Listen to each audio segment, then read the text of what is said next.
report that on top of people like Kare Kaihura, on top of people like Abel Kandiwo and Erweru, recently, Biabashaija, who hates prisons, was sanctioned.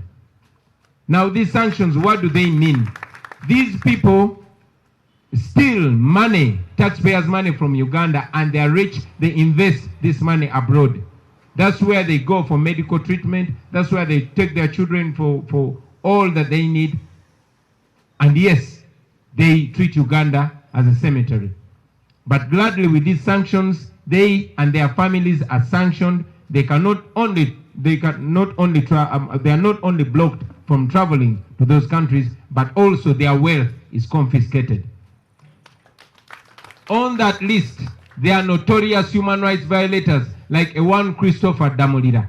Most of you that have been arrested and taken to CMI, you know the role that Christopher Damolira is playing in abducting and murdering our people.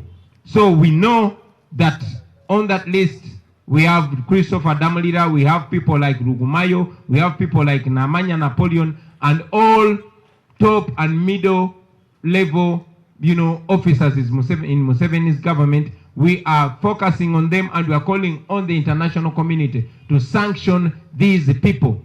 Probably when they know that there are repercussions for their actions, they will stop these gross human rights violations.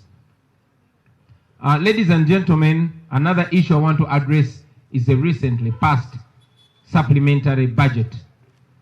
The regime pushed through their majority in parliament for an additional 3.5 trillion shillings. Now, what is this money for? This money is going to be spent on laughable things, among which are 2.7 billion for supervising the Ghost Lubowa Hospital project. All of you know so much of our money has been stolen through that fake non-existent project. But as if that's not enough, there has been 2.7 million given to supervise that project that you all know does not exist. There is 45 billion shillings put aside to buy a banana peeling machine. Akuma akawata amatoke. 45 billion shillings. There is a 30 billion shillings put aside to help artists and musicians. Now, I am an artist, and I'm not only knowledgeable but concerned in this area. I know that we as the entertainment industry, we need support, but the support is not handouts. We need the policies that will make even the artists in Kabongo, in Kabera Maido, in Gomba, in Rushere, to benefit from a good system, not handouts. I've told my fellow artists time and again that they should not be reduced to beggars. But many of them were arguing that I am bringing politics into music. And they are saying that we should separate music and politics. I want to reiterate my points again, that politics, among other things, is concerned with slicing the taxpayers' money and apportioning it to different things. Ebyobufuzi kwe kugabanyamu ssente z'omuwoomusolo anyway nja biddamu mu Luganda.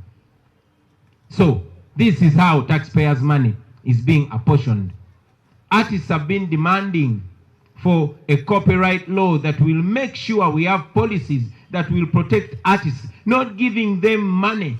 But this time around, because General Museveni believes in, patronage, he believes in bribing, he has put that money aside, which money I am even sure is not going to reach the artists. The artists are only being used to steal money. And before long, you'll see fights in the industry, you'll see divisions in the industry, and yes, you'll see so many of them silenced and compromised to support the regime because they will have committed crimes relating to corruption. Now, that is not the problem. The problem is here.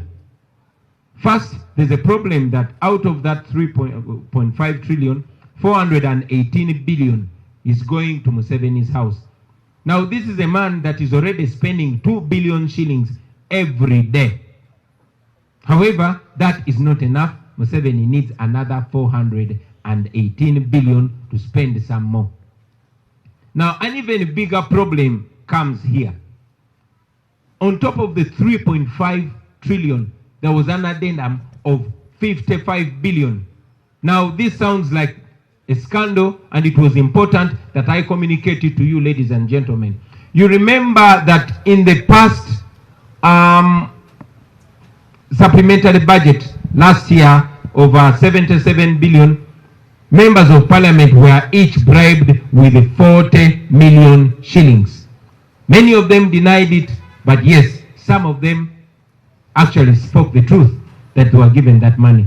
This time they are giving every member of parliament 100 million shillings as a bribe to pass that supplementary. Let me repeat it for clarity.